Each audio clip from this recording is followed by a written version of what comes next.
In today's video, we're going to look at section 2.4, using postulates and diagrams. So now that we're talking about postulates a little bit more, we got to define quite a few of them today, so hang on, here we go. To start off, we have postulate 5. Through any 2 points, there exists exactly one line. So I've actually talked about this in the past, and we know that any 2 points make a line, so now we just have an actual postulate with it. Postulate 6, a line contains at least 2 points. Postulate 7, if 2 lines intersect, then their intersection is exactly 1 point.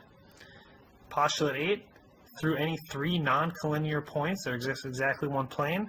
And when we talked about planes, we stated that it takes 3 non-collinear points to create a plane. So that's where that one comes from. Postulate 9, a plane contains at least 3 non-collinear points. And again, that makes sense because it can have 3, or it can have 4, it can have 5, it can have that an infinite amount. It's just it needs 3 non-collinear points. Postulate 10, if 2 points lie in a plane, then the line containing them lies in the plane. So when you create a line, they're lying in a plane of some sort. Okay, so that's what it's saying. Postulate 11, if 2 planes intersect, then their intersection is a line. So we talked about that when we looked at intersections. When you just look at the wall and the ceiling, you'll notice that the whole way across it creates a line, and that's what that one involves. So it's a good idea to write all these down because they will be referenced over and over throughout the next few chapters. State the postulate illustrated by the diagram. So we see if 2 lines intersect, we're seeing 2 lines intersect, then the 2 lines intersect with a little dot in there.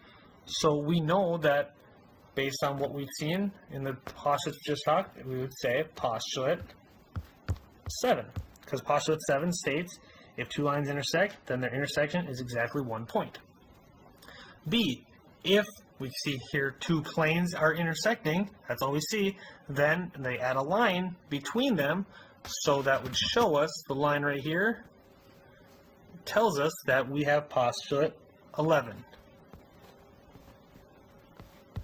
Because if 2 planes intersect, their intersection is a line. Using the diagram to write examples of postulate 9 and 10. So postulate 9 indicates that a plane contains at least 3 non-collinear points. So we can see that we have point B here, point A here, and point C here, all on plane P. So plane P contains A, B, and C. Postulate 10 states if 2 points lie in a plane, then the line containing them lies in the plane. Okay, so if 2 points lie in a plane, so again we can see AB line right here. Now notice the dotted line that it shows right here. That means it's going behind the front plane, which is Q. Let's see if I can do this little dash for you. Okay, so postulate 10 contains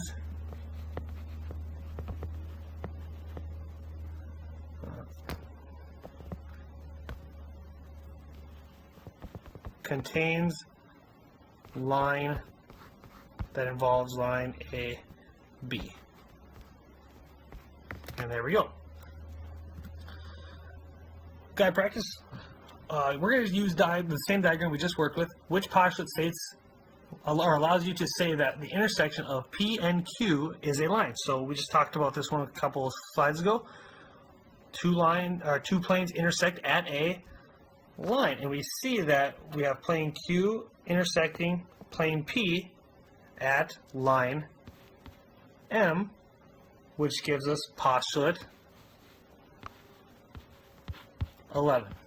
So postulate 11 intersects at, or postulate 11 tells us that P and Q intersect at line M.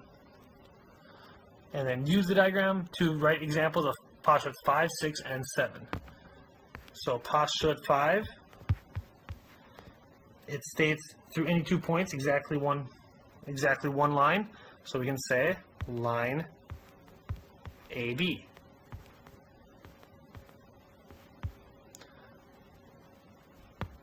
Postulate 6 will state a line contains at least 2 points. So again, we can say line N contains A and B, at least 2. So it can be 2 or 3. And then postulate 7. Postulate 7 states if 2 lines intersect, then their intersection is exactly 1 point.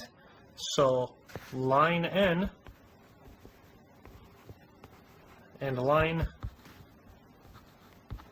M intersect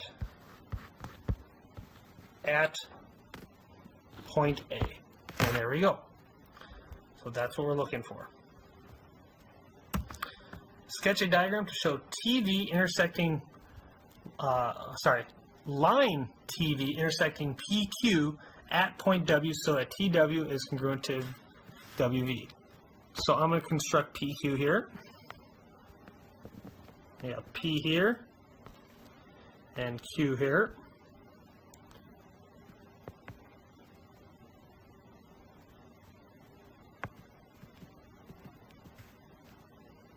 All right. So we're going to show intersecting PQ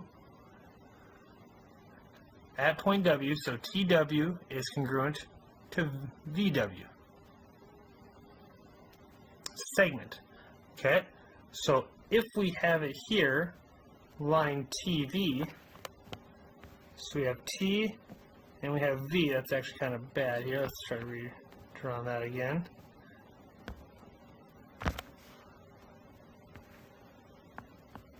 Okay, so we have the infinite lines, and we got W right in the middle, intersecting at W.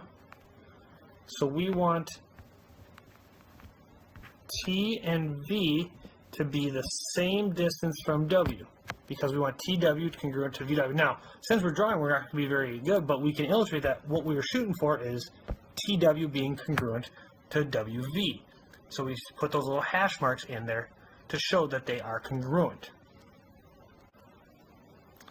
Okay, so perpendicular figures. A line is a line perpendicular to a plane if and only if the line intersects the plane in a point and is perpendicular to every line in a plane that intersects it at a point. So what we're looking at is that this vertical line T is perpendicular to this whole plane because it shows us these right angles. And because of those right angles, it tells us that every line in the plane itself is perpendicular to the vertical line T. So because those right angles help show that it's perpendicular, that means every line that goes through that middle point right here in red, that tells us that it will be perpendicular everywhere. Okay? So, whoop, a little too far. Which of the following statements cannot be assumed from the diagram? So A, B, and F are collinear. So can we assume that? We can see A here, we can see B, and we can see F. Now they're all lying on the line itself, so we can assume that. We can see it physically happening in front of us, so we can assume that. So that one does not work. The next one, E, B, and D are collinear. So we got E, we got B, and we got D. Now, by looking at with just our eyes, eyeballing it, they look like they're on the same line, but we can't be 100% sure. And in math, especially geometry, we do not assume anything without visual proof or working through and proving it itself. So this we can't assume. So that's one of the answers. That one we cannot assume. AB is perpendicular to plane S.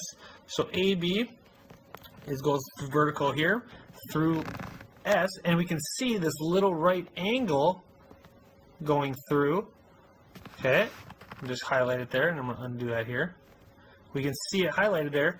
So it does tell us that it is perpendicular, so we can assume that, so that does not fit the question. CD is perpendicular to plane D. So CD, this line over here, well, it goes through T, but it kind of looks slanted, but, you know, that just might be the optics. But, again, we can't know for sure, and if you can't know for sure because you're not told or can't visually see it, you can't assume it. So that one also answers our question. And the last one, AF intersects BC at point B. So here we can see that the two just intersect directly at B, and if we can see it, that means we can assume it. So again, this one does not fit our parameters of the answer.